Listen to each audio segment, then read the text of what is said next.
Empty Bowls has been awesome. This is, I think, the third or fourth year. I'm not positive, or they've supported us, but it's really helped us with the funds that we need in order to feed people and to take care of them, and we're really blessed. I started Sugartree Ministry about 10 years ago, my wife and I, and the primary reason we started the ministry is because we love to take care of the needy and the poor in our community, and we feel like God wants us to help them and help those that don't have. Well, when I go to the kitchen, I'm usually there on Wednesdays, and I help to run the kitchen on Wednesdays. We serve a lunch between noon and 1 o'clock on Wednesday. Also, there's a meal on Saturdays between noon and 1.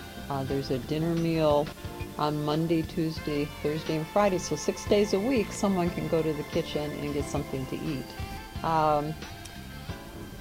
It has many different functions. Your Father's Kitchen has a food pantry, and people can come in once a week and get a bag of groceries from the food pantry. It has a clothing room. The clothing room is open anytime that there's a meal being fed.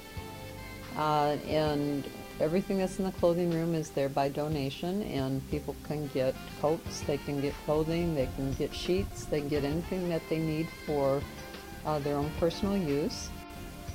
People also come in to eat a meal, but there's also a Hispanic church that meets at Your Father's Kitchen, and, or actually meets at Sugartree. Your Father's Kitchen is the food service, the pantry, and the clothing area. Those three things make up the kitchen.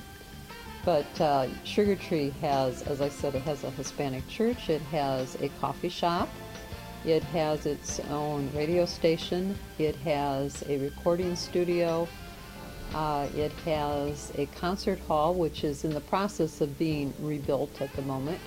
But at that concert hall, they have between 50 and 300 people who come in for Christian music. There's just many different things that happen at Sugartree. People come in for a lot of different reasons, and sometimes they come in because they're hungry, sometimes they come in because they're lonely. And so part of helping people there is not only feeding them, but talking with them. I'm going to tell you a little story about a couple who came in about 2 weeks ago to eat. It was almost 7 o'clock. It was an evening meal. We were almost ready to stop feeding, and we ran out of food. We were so busy, we ran out of food. And a young man came in, and he had a little girl with him, and I didn't realize there was someone else, but I thought it was just the two of them. And I said, you know, we've run out, but you sit down and we'll find you something to eat. And we did. We found a plate of food and put it in front of him, and he realized that there wasn't much left. So on his plate there was applesauce, and there was, I think, macaroni and cheese, and there were green beans. So he's feeding the little girl the applesauce, and he's eating like he's really hungry. And about 2 minutes later, a young woman came in and sat across from him, and I realized it was a wife. And he stopped eating, and he looked at her, and he put down his fork and pushed the plate across to his wife, because he knew that there wasn't much food left. And I walked up to him, and I took the plate and I pushed it back in front of him, and I said, we'll find another plate, you eat this. And about the same time, Ellen Willoughby came up, and Ellen Willoughby is the director of Sugartree. And he said to this young couple, I hear you have fire at your house.